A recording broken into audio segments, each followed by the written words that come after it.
நண்பர்கள் அனைவருக்கும் வணக்கம். கள்ளக்குறிச்சி விஷசாராய விற்பனை இதில் பலியான உயிர்கள் பற்றி தொடர்ந்து நிறைய விஷயங்கள் நம்ம தொடர்ந்து தொலைக்காட்சிகளையும் நியூஸ் பேப்பர்களையும் பார்த்துட்டே இருக்கோம். இது சம்பந்தமாக அரசியல் கட்சிகளுடைய நிலைப்பாடுகள் பற்றி தான் இன்றைக்கி நம்ம பேச போகிறோம். நம்மளோட நந்தா அவர்கள் இணைஞ்சிருக்காங்க. வணக்கம் நந்தா. வணக்கம். ஒவ்வொரு கட்சிகளும் ஒவ்வொரு மாதிரி இந்த விஷயத்தை ப்ரொஜெக்ட் பண்ணுறாங்க. ஆளுங்கட்சி எதிர்கட்சிகள் தான் சதி செய்கிறாங்க, 40க்கு 40 வெற்றி பெற்றதில் இவங்களுடைய காழ்ப்புணர்ச்சி நிறையா இருக்குது, பாஜகவும் அதிமுக பாமக எல்லாம் கூட்டு சேர்ந்து இது மாதிரியான விஷயங்களை செய்கிறாங்க அப்படின்ற மாதிரியான விஷயங்களை சொல்கிறாங்க. அதிமுக சார்பிலேருந்து அது வேறு மாதிரியான ஒரு விஷயங்கள் சொல்லப்படுது. இதில் தாவேகா சார்பாகவும் விஜய் அவர்கள் போய் பார்த்துட்டு வந்திருக்காங்க. இது சம்மந்தமாக உங்களுடைய பார்வை? சம்பவம் நடைபெற்ற உடனே அதிமுக சார்பில் முதல்ல அறிக்கை வந்துச்சு. அடுத்து பாஜக எல்லாரும் அறிக்கை விட்டாங்க.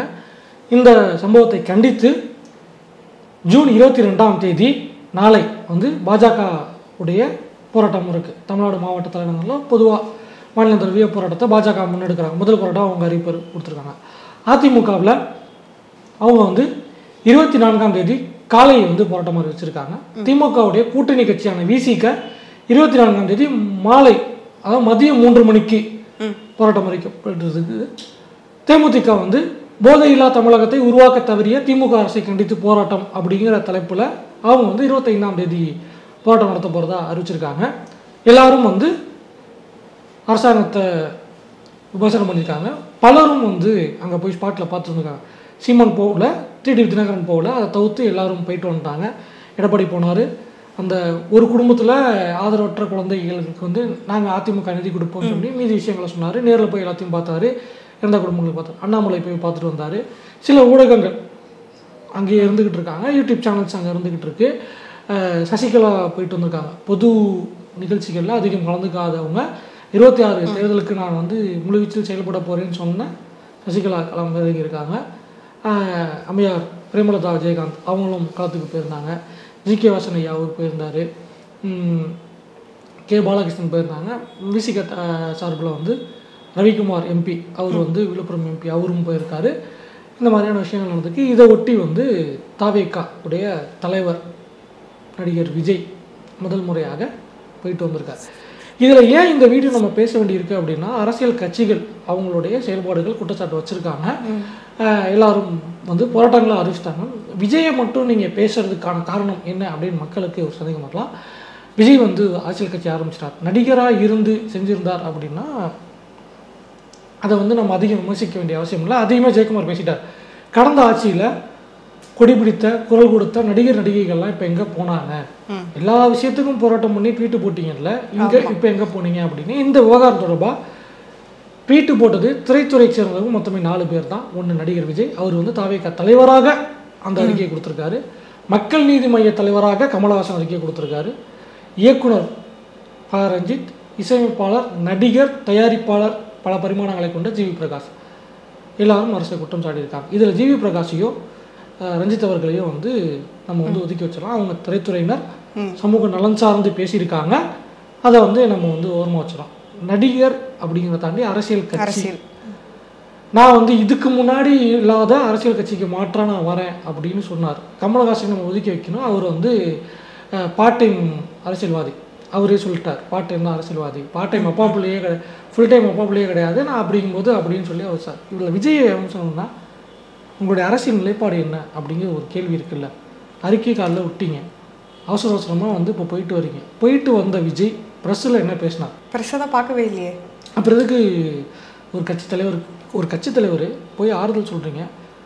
ப்ரெஸ்ஸை பார்க்கலன்னா அப்புறம் என்னத்துக்கு? அது மக்கள் பாதிக்கப்பட்டவங்க, அவங்கள போய் பார்த்துட்டு வந்தாச்சு. ப்ரெஸ்ஸை பார்க்கணுங்கிறது அத்தியாவசியம் கிடையாதே. பாதிக்கப்பட்டவர்களே போய் பார்த்துட்டு வந்தாச்சு. அதுக்கப்புறம் ஏன் தேவையில்லாத வீண் விளம்பரம் எதுக்கு? இப்போ போய் ப்ரெஸ்ஸை பார்த்து என்ன பண்ண போகிறாரு அப்படிங்கிற மாதிரி அவர் நினச்சிருக்கலாம். சரி, ரைட், ஓகே. இவருடைய படங்களுக்கு பிரச்சனை வந்துச்சுல்ல, குறிப்பாக சர்க்கார் படத்துக்கு பிரச்சனை வரும்போதெல்லாம் அந்த ஜிஎஸ்டி பிரச்சனையெல்லாம் ரோட்டுக்கு ப்ரெஸ்லாம் பேசினார்ல, அப்போ ப்ரெஸ்ஸை பார்க்கறதுக்கு டைம் இருந்துச்சா? அப்போ ப்ரெஸ்ஸை பேச அது வேறு இது வேறு இல்லையா? இல்லை, உங்களுக்கு படத்துக்கு பிரச்சனை வந்துச்சுன்னா அன்றைக்கி நீங்கள் பேசாமல் இருந்திருக்கலாம்ல, அதை வேறு மாதிரி டீல் பண்ணிக்கலாம். ஏன் அன்றைக்கி இப்போ இந்த ஜிஎஸ்டி எல்லாம் பேசுனீங்க? விஜயோட அரசியல் எப்படி இருக்க போகுது அப்படின்னு நிறைய பேர் விமர்சனம் பண்ணியிருக்காங்க. குறிப்பாக உதயநிதி ஆதரவாளர்கள், உதயநிதி நலம் விரும்பிகள் விஜய் வந்த உடனே கட்சியை அந்த நொடியில் வந்து விஜயை கடிச்சு கொத ஆரம்பிச்சாங்க. நம்ம கூட வந்து ஒரு சில விமர்சனம் வச்சுருந்தோம்.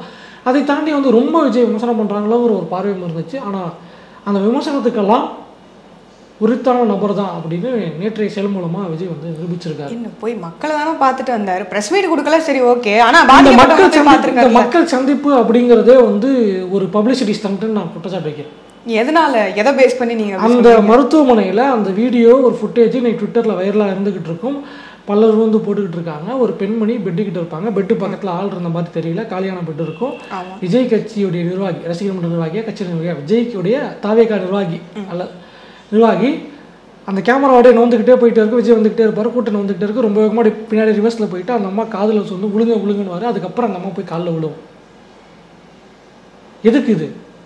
ஏங்க இதை விஜய் சொல்லி தான் வந்து இது பண்ணாருன்னு சொல்ல முடியாது. நிர்வாகிகள் அப்படி பண்ணாங்கன்னா அதுக்கு அவர் எப்படி பொறுப்பேற்க முடியும்? நிர்வாகிகளை கண்ட்ரோல் பண்ணுங்க. உங்கள் புசி ஆனந்தன்னு ஒரு கேரக்டர் ஒன்று சுற்றின்னு இருக்குமே, ஃபோட்டோ வச்சுக்கினே வெள்ளத்தில் பாதிக்கப்பட்டவங்களுக்கு ஃபோட்டோ போடும்போது விஜய் ஃபோட்டோ வச்சுக்கிட்டே வந்து அதை தமிழ்நாட்டை சேர்ந்த ஒரு சினிமா பத்திரிகையாளர் சொல்லுவார், இந்த தட்டை எடுத்து சாமி ஃபோட்டோ வச்சுக்கிட்டுலாம் பிச்சை எடுத்துக்கிட்டு இருப்பாங்க, அதுக்கு பதிலாக விஜய் ஃபோட்டோ வச்சுட்டு புசி ஆனந்தம் பண்ணிக்கிட்டு இருக்காரு அப்படின்ட்டுனேன். அப்படி தான் நடந்துக்கிட்டு இருக்கு. சரி, நேற்று நடந்துச்சு, பிரச்சனைக்கு என்ன காரணம், யார் பொறுப்பு? அரசியல் அலட்சியம் ஒரே வார்த்தை சொல்லிட்டீங்க, அரசியல் அலட்சியம், அவ்வளோதான் முடிஞ்சிச்சு. என்ன நடந்துச்சு, பாதிக்கப்பட்டவங்களுக்கு என்ன நடந்திருக்கு, அரசாங்கம் என்ன பண்ணணும், உங்களுடைய தாவேக்காவுடைய ஸ்டாண்ட் என்ன, டிவிக்காவுடைய ஸ்டாண்ட் என்ன? இந்த விஷயம் இன்னும் எதுவுமே சொல்லலையே. இப்போ வரைக்கும் என்ன சொல்லியிருக்காங்கன்னா அரசு நிர்வாகத்தினுடைய அலட்சியம் சொல்லியிருக்காங்க. இதுக்கப்புறமாச்சும் இது மாதிரியான விஷயங்கள்லாம் நடக்கிறதுக்கு முன்னாடியே வந்து நீங்க வந்து இதெல்லாத்தையும் தடுத்துருங்க, அப்படின்னு தடுக்கிறதுக்கு நடவடிக்கை எடுங்க அப்படின்னு சொல்லியிருக்காரு. அதாவது தமிழ்நாட்டில் இந்திய சுதந்திர வரலாற்றில் இப்போதான் வந்து முதல் முறையாக தமிழ்நாடு அரசுலையோ இல்லை இந்திய அரசுலையோ ஒட்டுமொத்த இந்திய துணைக்கண்டத்தில் இப்போதான் முதல் முறையாக அரசு அலட்சியத்தில் மரணம் நடந்திருக்கு. இதுக்கு நிறைய நடந்திருக்குது. சரி, ஓகே, அதெல்லாம் விட்டுருவோம், கடந்த காலம் விட்டுருவோம். பிப்ரவரி 2 அப்புறம் ஆரம்பிச்சு இப்போ வரைக்கும் ஜூன் 19 வரைக்குமான காலகட்டத்தில் இப்போதான் அரசின் அலட்சியத்தில் உயிரிழப்பு நடந்திருக்கு. அரசு அலட்சியத்தில் தான் நிறைய நடக்குது. அப்போல்லாம் விஜய் எங்கே போனார்? ஏதாவது கோட் ஷூட்டிங்கில் பிஸியாக இருந்திருப்பாரு. இப்பவும் ஏன் நடந்துச்சு அப்படின்னா, கொஞ்ச நேரத்துக்கு முன்னாடி 10:33 ட்விட்டரில் போய் தேடி பார்த்தா இருக்கும், கல்பாத்தி குரூப்பில் அர்ச்சனா அவங்க வந்து ட்வீட்டு போட்டிருக்காங்க, 12 மணிக்கு அப்டேட் கொடுக்குறோம் அப்படின்ட்டுன்னு. அது விஜய் படம் அப்டேட்டா இல்லை ஏஜிஎஸ் வந்து அப்டேட்டான்னு தெரியல. வெயிட்டிங் ஃபார் அப்டேட் இன்னொன்று போட்டிருக்காங்க. நாளைக்கு வந்து தலைவருடைய பிறந்த நாள் இருக்குது. இதுக்காக பப்ளிசிட்டி ஸ்டண்ட். வழக்கமாக இதை வந்து பெரிய தலை பண்ணுவார், தலைவர் சூப்பர் ஸ்டார். ஒரு படத்தோட அப்டேட் வரப்போகுது அப்படின்னா அதுக்கு ஒரு நாள் முன்னாடியே இல்லை ஒரு வாரத்துக்கு முன்னாடிலேருந்து எங்கேயாவது மீடியா கிட்ட வேணும்னே போய் தலையை காட்டி ஏதாவது வாயை கொடுத்து கான்ட்ரவர்சியலாக பேசி லைம் லைட்டுக்குள்ளே வச்சுக்கிறது, அந்த மாதிரியான ஒரு பப்ளிசிட்டியை தான் இப்பவும் பண்ணிக்கிட்டு இருக்காருன்னு சொல்கிறேன். சரி, கள்ளக்குறிச்சிக்கு நீங்கள் போனீங்கல்ல, பாதிக்கப்பட்டவங்களுக்கு போனீங்கல்ல, ஓகே, நம்ம பேசியிருக்கோமா சிவகாசியில் வெடி விபத்தில் செத்து போனாங்கன்னு இரங்கல் தெரிவிக்கப்பட்டிருக்கா? தாவேகா சார்பாக இரங்கல் தெரிவிக்கப்பட்டிருக்கா? இல்லை ஒட்டுமொத்த ட்விட்டர் அலசிட்டேன். பிப்ரவரி 2 போட்ட ட்விட்டர் அலசிட்டேன், என் கண்ணுக்கு படலை. ஒருவேளை இருந்துச்சுன்னா திருத்திக்கிறேன்ப்பா, அதையும் சொல்லிடுறேன். அதுக்கு பிறகு நீட்டில் பிரச்சனை வந்துச்சு, திறந்தீங்க. 24 லட்சம் பேர், தமிழ்நாட்டில் எத்தனை லட்சம் மாணவர்களுடைய எதிர்காலம் பாதிக்கப்பட்டிருக்கு. திறந்தார் விஜய். மணிப்பூர் கலவரத்துக்கு பேசியிருக்காரா விஜய்? இன்னமும் அந்த கலவரம் ஓயலை. போன வருஷம் சொல்லி சப்பக்கிட்டு இருந்தேன், இன்னமும் அந்த பிரச்சனை போய்கிட்டு தான் இருக்கு. போன வாரம் ரயில் விபத்தில் ஒரு 10 பேர் செத்து போனாங்களே, அதுக்கு ஒன்றிய அரசின் அலட்சியம் சொல்ல முடியுமா? நீட்டுக்கு வந்து மோடி அரசின் அலட்சியம் சொல்ல முடியுமா? ஏன் இவ்வளோ ஒரு இந்த அரசியல் நிலைப்பாடை நாங்கள் எப்படி புரிஞ்சுக்கிறது? அதான் அவர்கிட்ட தான் கேட்கணும். இதுக்கப்புறம் தான் என்ன நிலைமைன்னு அவர் தான் சொல்லணும். கட்சியோட நிலைப்பாடு என்ன, இது மாதிரியாக போகிறாங்க அப்படிங்கிறத. சரி, தமிழ்நாட்டில் கஞ்சா பயன்பாடு இருக்குது, அறிக்கை கொடுத்துருக்காரா? தலைவிரித்தாடும் கஞ்சா பேசியிருக்காரா? இல்லை கள்ளச்சாராய மரணத்துக்கு போகிறாரு அண்ணன், படத்துலையும் பாட்டிலையும் வந்து குடியும் புகையும் 10வது பாட்டில் நான் குடிக்க அண்டால கொண்டா சேஸ் அடிக்கன்னார. ஐயா, பாடல் வரிகள் எங்களோடது இல்லை. உங்களுக்கு தெரியாமல் அந்த பாடல் வரி வந்துருச்சு. எழுதுனது நாங்கள் இல்லை, பாடல் வரிகள் இருக்குதா எங்களுக்கு தெரியலன்னா நாங்கள் சொல்லலை, ஆனால் எங்களுடைய வரிகள் இல்லைல்ல. இப்போ அந்த கோட்டு ஆடுனோடனே அவர் நினச்சிக்க போகிறாங்க கோட்டு. அதுலேயும் இப்படி தானே வச்சுக்கிங்க, பார்ட்டி ஷாம்பெயின் மதுவை வச்சே தானே நீங்கள் பாட்டே வைக்கிறீங்க. முதல் பாட்டே மதுவை வச்சும் புகையை வச்சு தான் ஆரம்பிக்கிறீங்க. அப்புறம் இதில் கள்ளச்சாராயம் குடிச்சிட்டான். சரி, கள்ளச்சாராயம் குடிச்சதில் எத்தனை பேர் வந்து விஜய் ரசிகராக இருந்தாங்க அப்படிங்க ஒரு அது இருந்துச்சா? தெரியலையே. அதுலயுமே வந்து பாதி பேர் வந்து 40-50 வயசுக்கு மேல தானே இருந்திருப்பாங்க. இல்ல இளம் வயசு 40 வயசுல விஜய் ஃபேன்ஸ் இருந்திருக்க மாட்டாங்களா? அவருக்கு 50 வயசு ஆச்சுல்ல. ரைட்டு. நான் நாளையோட 50 வயசு பொண்ணு விழா கண்டாரா.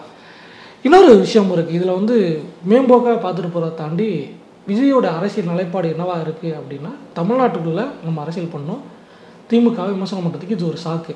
திமுக தவறு செஞ்சிருக்குன்னா தவறு செஞ்சிருக்கு தான், நாங்கள் வந்து விமர்சனம் பண்ணுறோம், பிரச்சனையே கிடையாது, நீங்கள் விமர்சனம் பண்ணுங்க வாங்க அழைச்சி. அதான் சொல்கிறேனே, ஜிவி பிரகாஷ் பேசியிருக்காரு, எல்லாம் பேசியிருக்காரு. நம்மளும் வந்து இதை அடுத்து வந்து விலாவரியாக புள்ளி விவரங்களோட வச்சு திமுக அரசை செய்யலாம் அப்படின்னு ரெடியாக இருக்கா. அடுத்த வீடியோ ஒன்று வரும், ஓகேவா? அதில் பிரச்சனை கிடையாது. நீங்கள் என்ன பண்ண போகிறீங்கன்னு இருக்கு. விஜய் வந்து பேசினார் அப்படின்னு விஜய் வந்து அரசியல் நிலைப்பாடுகள் என்ன சொன்னாங்க, கடந்த காலங்களில் ஏதாவது அரசியல் பேசியிருக்காருன்னொடனே ஒரு பட்டியல் கொடுத்தாங்க, இதுக்கு பேசினார் அதுக்கு பேசினார் இதுக்கு பேசினார் அப்படின்லாம் ஒரு லிஸ்ட்டு கொடுத்தாங்க.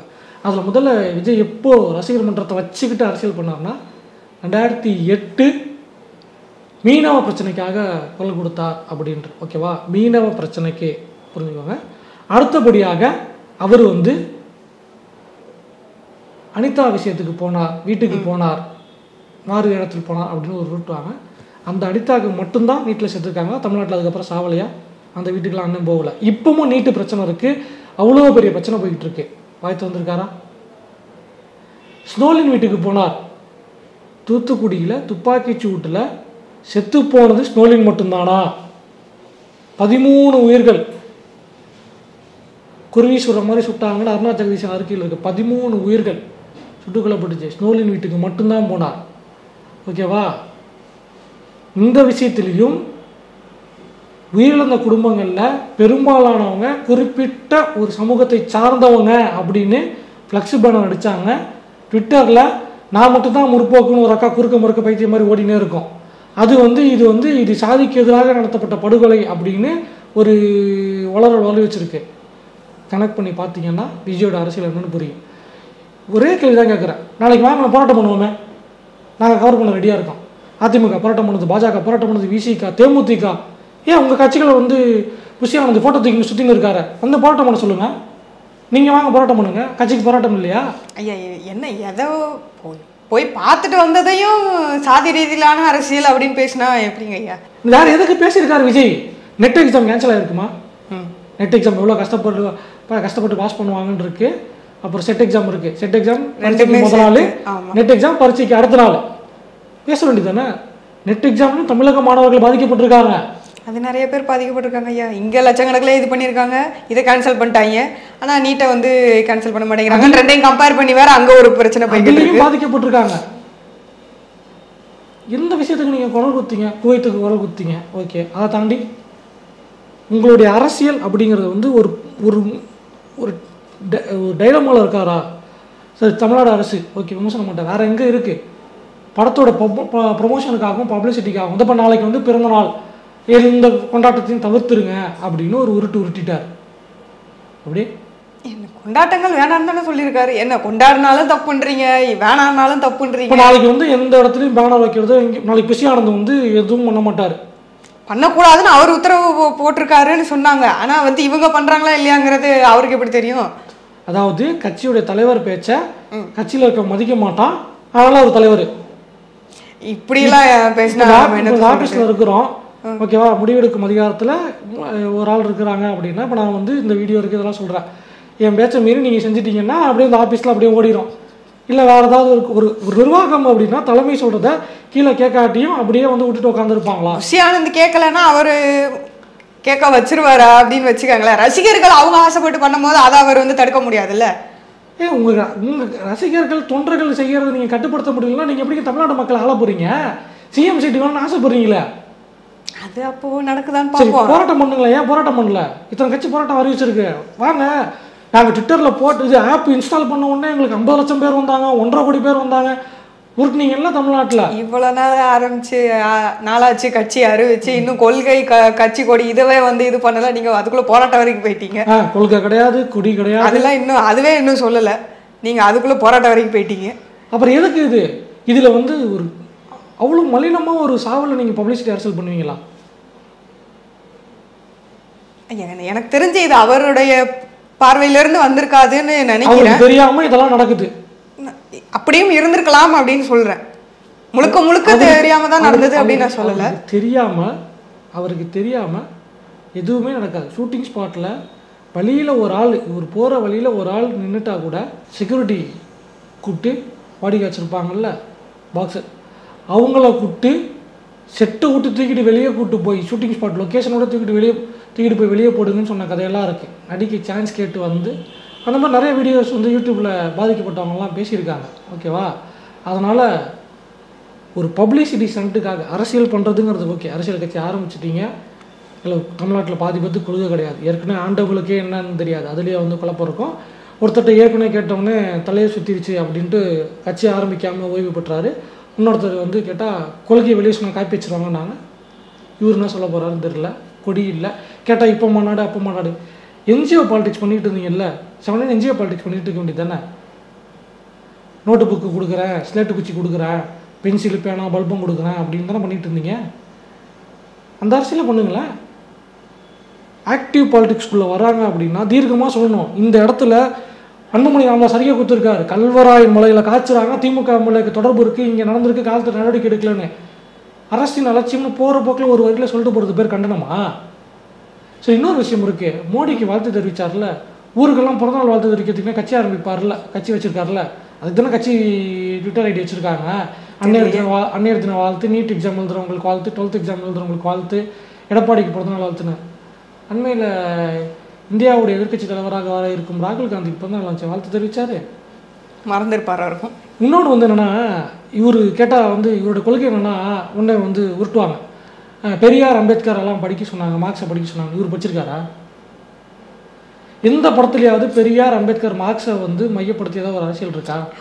அவருக்கு எல்லாம் தெரிஞ்சிருந்தாதான் வந்து இதை பேசணும்னு இல்லை. இதில் வந்து அவர் கட்சியில் ஸ்போக்ஸ் பர்சன் ஒரு 3-4 கேரக்டரை இன்ட்ரடியூஸ் பண்ணியிருந்தாங்க. அதில் லயோலாமணின்னு ஒரு கேரக்டர் இருக்குது. ஓகேவா? தெளிவாக பேச சொல்லி அந்த கேரக்டர் வந்து சொன்னோம். இப்போ நீங்கள் சொன்னீங்கல்ல பாட்டு வரிகள் வேற ஒருத்தருத்துன்னு, அதே மாதிரி தான் ஏதோ ஒரு பாட்டில் தீப்பந்தம் எடுத்து தீர்ணாமை கொளுத்துன்னு ஒரு வரி இருக்கும். அதுதான் விஜயோட அரசியல் அப்படின்னு அந்த கேரக்டர் வளர்ந்துட்டு இருந்துச்சு. இப்படி தான் வந்து என்னமோ ஒரு பாட்டு வருமே வில்லு படத்தில் நினைக்கிறேன், ஹிந்தி திணிப்பு வேணாண்டி இங்கிலீஷ் வேணாண்டி தமிழ்நாட்டு அப்படின்னு இருக்கும். அதை வச்சுட்டு பார்த்தீங்கன்னா அவருடைய மொழிப்பற்று அப்படின்னாங்க.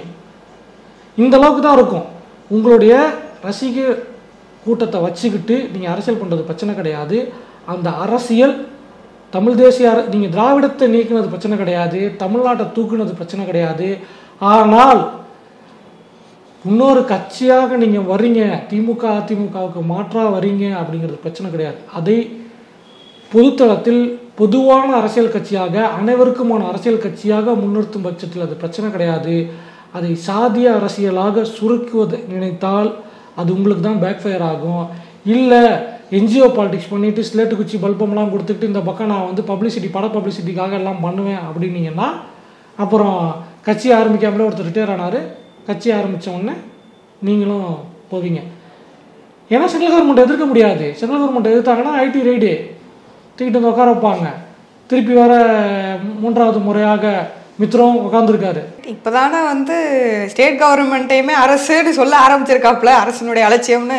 இதுக்கு மேலே வருமா இருக்கும் மெதுவாக பார்ப்போம் என்னதான் நடக்குது அப்படின்னு. ஆனால் தயவு செஞ்சு அரசியல் பண்ணுறதுங்கிறதுக்கு ஏகப்பட்ட காரணங்கள் இருக்குது. இங்கே காவேரி பிரச்சனை இருக்குது, நீட்டு பிரச்சனை இருக்குது, இன்னும் ஏகப்பட்ட விஷயங்கள் வந்து இங்கே மக்களுக்காக குரல் கொடுக்க வேண்டிய அரசியல் பிரச்சனைகள் இருக்குது. அதை விட்டு உங்களுடைய சுயநல அரசியலுக்காக இறந்த உயிர்களை வைத்து ஆதாயம் தேட நினைப்பதுங்கிறது ரொம்ப அருவருப்பான செயல். தயவு செஞ்சு அந்த அரசியலை தாவேகாவும் விஜய் செய்ய விரும்பலனா கூட விஜய் கூட இருக்க கூட்டமாக செய்யறதுக்கு துணியும். கண்டிப்பாக பாண்டிச்சேரியை சேர்ந்த முன்னாள் எம்எல்ஏ திரு ஆனந்த் அவர்கள் செய்வார்.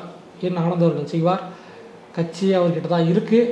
போகிற போக்க பார்த்தா எதிர்காலத்தில் அண்ணனை தள்ளி விட்டுட்டு கட்சியை தூக்கிடுவாங்க. அதனால் தயவு செஞ்சு தெளிவான அரசியல் பண்ணுங்க அப்படிங்கிறத ஒரு கோரிக்கையாக வச்சுக்கிட்டு முடிச்சுக்குவோம்.